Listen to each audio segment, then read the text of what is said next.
The biggest regret I have is 2024 being the year that I finally let go of the thing that's been holding my life, my entire being back. How did I realize this? Just in 2024, after like so long of believing this lie that a man was going to save me. We listen, we don't judge.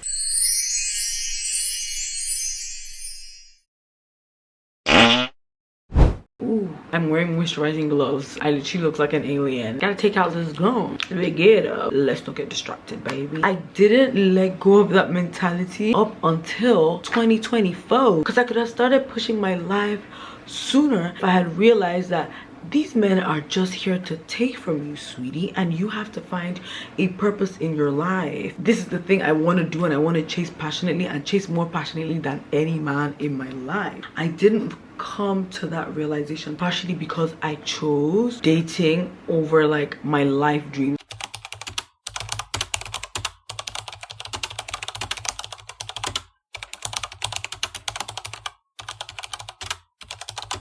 And I know you're probably thinking like, oh my god, Ima, why'd you do that? You cannot do that. It's so easy for people to judge and act like they haven't done the same. I think it's one of the things you have to struggle with in your 20s, or maybe I struggle with it more because I've always kind of been a relationship girly. You know, I've always kind of had like a man that loves me, is obsessed with me, kind of feed off of that, and also believe that that's gonna secure me anything in life. What the hell is that? What does that actually mean? I don't even think I was looking for validation. I was just looking for love. Because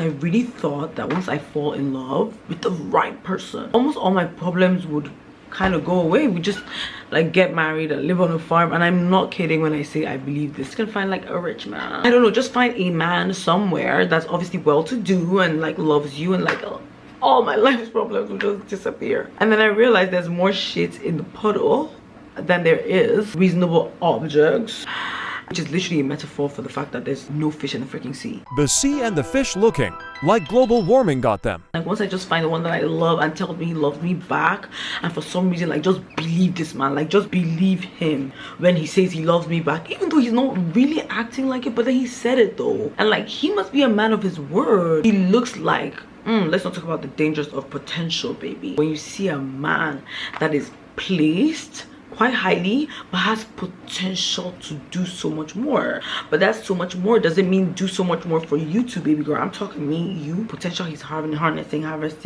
How much of yourself would you have to pour into that, or how much would you not pour back into yourself? I didn't even know I had that mentality, like crying out loud, waiting to be picked and saved by a man. I didn't realize, because like I'm so educated and I know all these things women are doing. Like I'm hearing all the great exploits that women are doing for womanhood, for themselves, and never for one day did I say, okay, I'm gonna take this exploit more seriously than actually trying to fight for this relationship, because I was fighting, baby. You know the worst part about being in love with like relationships and like just waiting, thinking a man is going to save you, is the fact that you literally just be in there, just pour into that, trust in that, so you don't really do much for yourself. Like you're constantly giving so much more of yourself to someone than you are to things that could actually progress your life. Count one, guilty. Maybe it was just a period because maybe we're going through a period of confusion, which I was, because like COVID, let's not even talk about COVID. You know what's crazy? The fact that we don't, as a world, as a globe, as the Milky Way galaxy, sun, planet, what are we, as a universe, as a combined, we haven't come together to talk about the trauma of COVID and what it did to adolescents, young people who now became adults after. Because you never ever get prepared for adulthood, but imagine you're just like stuck in the house for like 2 years, not achieving anything with your life, and you haven't already achieved, like maybe you're just about to start, and then COVID hits and you've missed 2 years. Like you can't account for those 2 years on your freaking life certificate. Did my brain really develop? Like you can't account for those 2 years, like, because you were doing nothing. For the most part, for most people, there were people that were doing business still, but for the most part, for most people, COVID was kind of like regression. I was kind of doing law school, but law school wasn't kind of doing me and all of us that were there, because they were not even like those online lectures. Let's not talk about them. There were like 10,000 students or something. I don't know. Law school transmitting to that many students, because it was just really hard for them to figure that out. So no teaching, no lecture, no nothing. It was not easy. You're literally doing nothing, constantly just thinking about your life and all the things that are on pause. And then you keep saying things like, I just need to get married to a man. That's the first thing on my mind. I have to be thinking about ways to like advance my skills. I'm not thinking about that. I'm thinking of that, yeah, like he gonna sort me out, like, because he said so. Because remember, this whole time, if he was really truly pouring into me, the ripple effect would have shown in my life, and I would have known, okay, this is what this man has done for me. Like, I couldn't find anything tangible that these men had done for me, like tangible, that's like life-changing. And yet here I was not pursuing like the things I wanted to do, just kind of like, yeah, I'm gonna get married. So it's so shameful to admit it, but I know it happens to the best of us girls. We believe so hard in love for no goddamn reason, for a person that's showing that they actually hate you.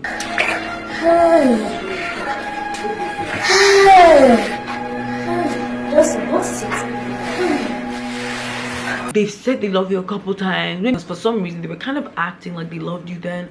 So like, if they loved you then, they must love you now, and they were acting like they loved you like, you know, a year ago. So like, you got some love there. Just hold on to that for the next like 2 years, even if this person is like not good to you, like waiting for the potential to come back, or waiting for someone who has potential to treat you right. Just need to go through this phase, or they just need to like pass through this, and they just need to like go through this, and I just have to be there and wait. Because why? Because why was I waiting there if I was not waiting for someone to come and save my life?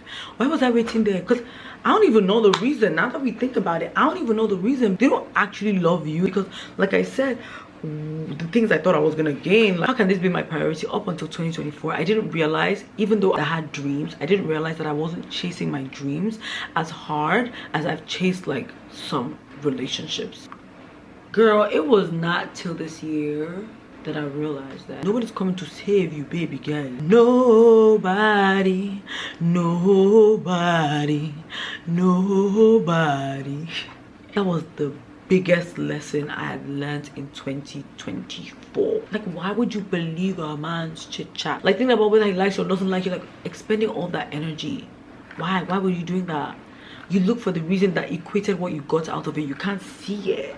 You can't see the reason why you were there, baby. You might do a little sprinkle, like you might just like, you know, pop in, pop out here and there randomly, and I believe you 100%, even though you're probably just doing those things to like breadcrumbing. I know women who have held their dreams down and back because they didn't even think of a dream, and even if they had something they were passionate about, like they just didn't think about it that hard and expend into it or put so much energy into it compared to the amount of energy you put in a man. When you think about what you give to a man, I think a lot of women only think about their bodies, but like, even body aside, taking on someone's emotional daily every day is a lot. Like being somebody's emotional backbone, like that's why they call it backbone structure. Somebody else's is a lot. Like, you're not putting your business, you're not going to bed early enough to wake up early because you're talking to a man that is literally not improving your life. Someone that has not shown me in any real way that they're providing a solution. And then the worst part is, I still believed in the idea, like I just needed to keep fighting, running like a dog. Hell no. 2024 was the year I realized that most of these relationships you've had are probably not even worth it. They're not even worth it. When you think about how much of yourself you've given to someone, how much of your time, how much of your youth, how much of your energy, like what did you really get out of it? You have to sit down and really think about it. Honestly, it was this year I realized, and I think a big part of it came back from watching old Shira videos. I started watching Shira again, and say what you will about that woman, you don't always have to watch people and take everything they say verbatim. You still have to like decipher things for yourself, understand what works for you. If you actually listen to self-help content that actually tells you how to get your mind out of being stuck, if you actually listen to things that will elevate your life and then you start embodying those things, you'll be very shocked what amount of change you can cause to yourself. Like for me, watching Shira was one of those things, like reminding myself, if I'm going to be giving my time, my energy. Shira made me value my time and my energy. If you don't want money in return, you're still not going to accept someone who's substandard. Like, you obviously still detach yourself so much from like men. Actually mentally shift from a position of like being mentally dependent on men for validation and trusting the things they say. And I learned so much from her this year, especially detachment. They're doing all these tricks and you're falling for them, giving them everything. They just come to take. They don't really pour back. How do you ever even conceive in your head that that's the person that's gonna save you, even if he existed somewhere? Assuming some Prince Charming existed somewhere, why will he save you? Why do you want to be picked for somebody to save you? Because when you're waiting for someone to save you, you're kind of like, oh my god, I need someone to save me, I need someone to save me. You're kind of constantly in a phase where you're acting to be or asking to be picked. It just pick me to save me, but they don't even end up saving you.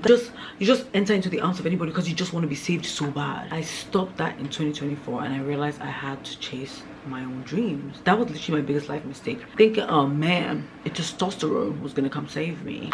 Hallelujah, I'm liberated now. I think it's something to do with like frontal lobe development. I don't really know, but you have to depend on yourself, girls. I've come to that realization and you don't have to wait till you come to the same realization. Learn from my mistakes. See me as a sister, whatever. Just learn from my mistakes. Put your dreams, or at least finding your dreams, first. No man is coming to save you. Even if he gets married to you, they're most likely coming to take what they can get if you don't love yourself enough to demand better and actually not jump into any man's arms because you're waiting to be saved. Or just not jump into someone who doesn't deserve you because you're waiting to be saved. Or someone who just takes and doesn't pour back into you because you're just ready to be saved, because he has potential to be the man that will save you. Stop being crazy. Whoa, my eyes have opened. Why not just do something for yourself? Depend on yourself in life instead, because the results have shown that it's not wise to depend on anybody else but yourself. No man is coming to save me. No man is coming to save you, baby girl. Pick yourself up, go and chase your dreams. Why does she sound just like that? I'm coming to steal your humans.